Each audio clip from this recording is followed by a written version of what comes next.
Tamil Senior, May 1919. Get ready. 10 seconds. 5 seconds. Start. மாண்புமிகு பேரவை தலைவர் அவர்களே, இந்த நிதிநிலை அறிக்கையின் மீதான பொது விவாதத்தில் ஆளுங்கட்சியின் சார்பிலும் எதிர்க்கட்சிகளின் சார்பிலும் 50க்கும் மேற்பட்ட உறுப்பினர்கள் தங்களுடைய கருத்துக்களை எடுத்து வைத்திருக்கிறார்கள். இந்த அறிக்கையை அப்படியே அனைவரும் ஏற்றுக்கொள்ள வேண்டும் என்று நான் சொல்ல முன்வரவில்லை. இதிலே குற்றங்குறைகள் இருக்கலாம். அவற்றையெல்லாம் நீக்குவதற்கான அரிய யோசனைகளை மாண்புமிகு உறுப்பினர்கள் தெரிவிக்க வேண்டும் என்பதுதான் என்னுடைய விருப்பமாகும். பொதுவாக இந்த அவையின் முன் வைக்கப்பட்டுள்ள வரவு செலவு திட்டம் குறித்து நாட்டிலே உள்ள சில ஏடுகளெல்லாம் எவ்வாறு கருத்து தெரிவித்திருக்கின்றன என்பதை சுருக்கமாக இங்கே நான் சுட்டிக்காட்ட விரும்புகிறேன். வரும் ஆண்டில் 50 கோடி ரூபாய் வரை நிதி ஆதாரங்களை பெருக்க வேண்டுமென்ற ஒரு நடுநிலையான கொள்கையை தமிழக முதலமைச்சர் அவர்கள் வேகத்திற்கும் விவேகத்திற்கும் இடையே நின்று வகுத்திருக்கிறார் என்று ஒரு நாளேடு குறிப்பிட்டிருக்கிறது. அநேகமாக எல்லா தரப்பு மக்களுக்கும் மனநிறைவு ஏற்படும் வகையில் நிதிநிலை அறிக்கை அமைந்துள்ளது என்றும், தொழில்களுக்கு கூடுதல் மின்சாரம் வழங்கப்பட இருப்பது வரவேற்கத்தக்கது என்றும், 3 புதிய தொழில் வளர்ச்சி மையங்களை அமைக்க உறுதியளித்திருப்பது பாராட்டுக்குரியது என்றும் ஒரு பத்திரிகை தலையங்கத்தில் தன்னுடைய கருத்தை வெளியிட்டிருக்கிறது.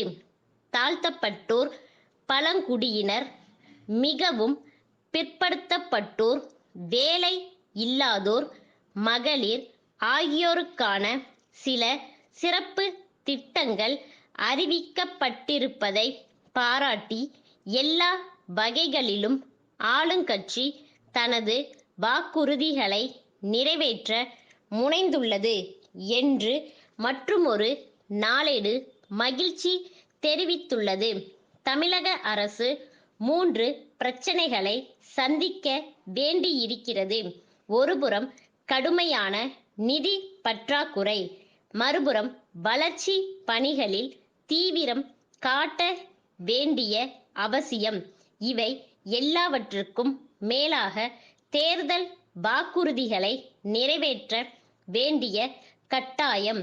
இந்த இக்கட்டான பிரச்சனைகளை இந்த அரசு தன்னுடைய முதல் நிதிநிலை அறிக்கையிலேயே சாமர்த்தியமாக சமாளித்தது மட்டுமல்லாமல், மக்களுடைய நம்பிக்கைக்கும் எதிர்பார்ப்புகளுக்கும் ஈடு கொடுத்திருக்கிறது என்று இன்னுமொரு தின பத்திரிகை கருத்து வெளியிட்டிருக்கிறது. அதனையொட்டித்தான் இங்கே பல்வேறு கட்சிகளின் சார்பில் பேசிய உறுப்பினர்கள் கூட இந்த அறிக்கையிலுள்ள சிறப்பு அம்சங்களை பாராட்டி பேசினார்கள். வளர்ந்து வரும் விஞ்ஞான உலகத்தில் மின்சாரம்தான் எல்லாவற்றிற்கும் உயிர் நாடியாக இருக்கிறது. அந்த மின்சார உற்பத்தியிலும் அதன் தொடர்பாக தொழில் வளர்ச்சியிலும் அதனை கொண்டு வேலை வாய்ப்பை பெருக்குவதிலும், குறிப்பாக பின்தங்கிய மாவட்டங்களை தொழில் வளமுள்ள இடங்களாக மாற்றுவதிலும் அரசு முயற்சிகளை மேற்கொண்டு வருகிறது என்று பொதுவாக குறிப்பிட்டு, நிதி கோரிக்கைகள் தனித்தனியாக அவை முன் விவாதத்திற்கு வரும்போது அந்தந்த துறைக்கு பொறுப்புள்ள அமைச்சர்கள் விளக்கம் அளிப்பார்கள் என்று கூறி உரையை முடிக்கின்றேன். சென்னை புனித ஜார்ஜ் கோட்டையிலுள்ள தமிழ்நாடு அரசு தலைமை செயலாளர் அவர்கள் தஞ்சாவூர் மாவட்ட ஆட்சியருக்கு 8/10/1986 தேதியிட்டு அனுப்பும் கடிதம்.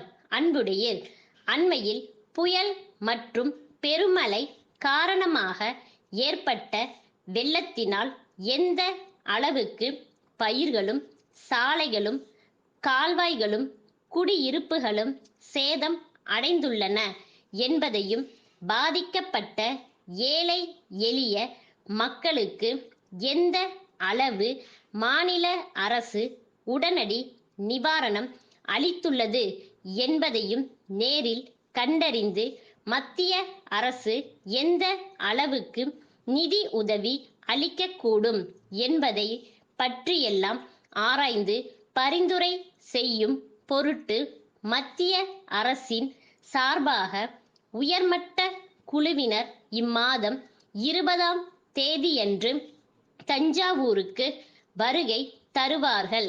அவர்களுடன் சென்னையிலிருந்து வருவாய் வாரியத்தின் உறுப்பினரும் அங்கு வருவார்.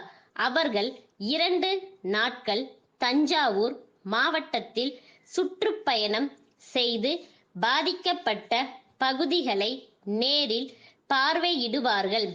அவர்களுடன் தாங்களும் நீர் பாசன பொறியாளர்களும் மற்றும் சம்பந்தப்பட்ட அரசு துறை அதிகாரிகளும் சென்று நிலைமையை விளக்கி கூறுமாறு கேட்டுக் கொள்கிறேன். தங்கள் நம்பிக்கையுள்ள ஸ்டாப்.